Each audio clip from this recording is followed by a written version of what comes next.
Ecclesiastes chapter 11. Cast thy bread upon the waters, for thus I find it after many days. Go on. Give a person to 7 and also to 8, for thou knowest not what evil shall be upon the heart. Go on.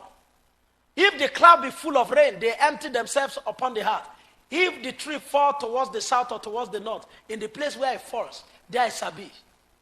Go on. He that observe the wind shall not sow, he that regard the clouds shall not reap. Go on.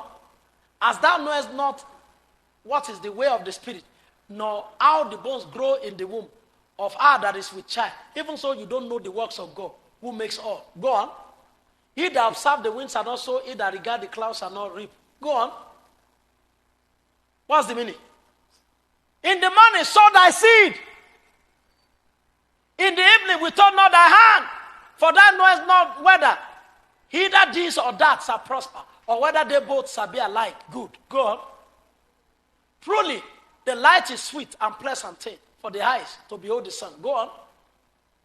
If a man live many years and rejoice in them all, yet let him remember the days of darkness, for they shall be many.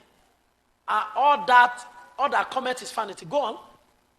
Rejoice, O young man, in your youth, and let your heart cheer thee in the days of your youth, and walk in the ways of the heart, and in the sight of the heart. But know that for all these things, God will bring you into judgment. For the time given you to judiciously use, life is going to judge you. And the judgment of life is unrepentant.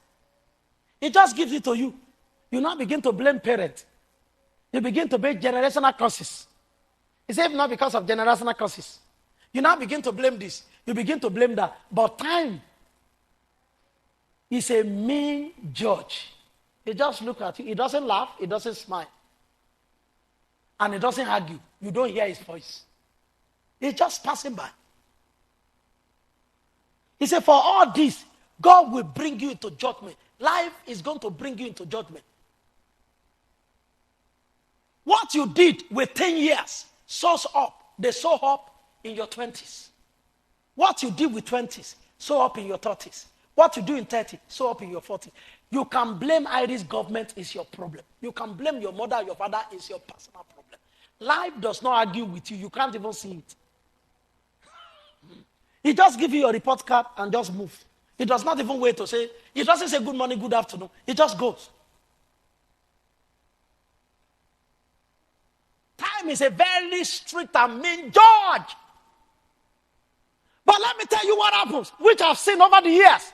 I have seen people plunge themselves into what they are supposed to do for time. And as they do it, time just begins to turn things in.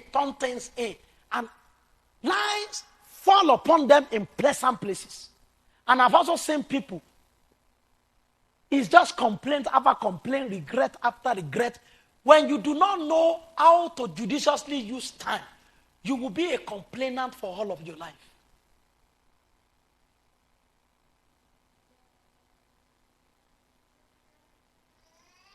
Every successful person you have seen,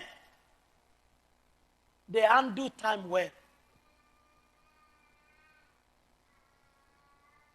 It is inside time that you have season. Time will be what they call chronos. Seasons will be what they call kairos. If you don't know how to judiciously use chronos, kairos will pass you by. Seasons that God does things will pass you by.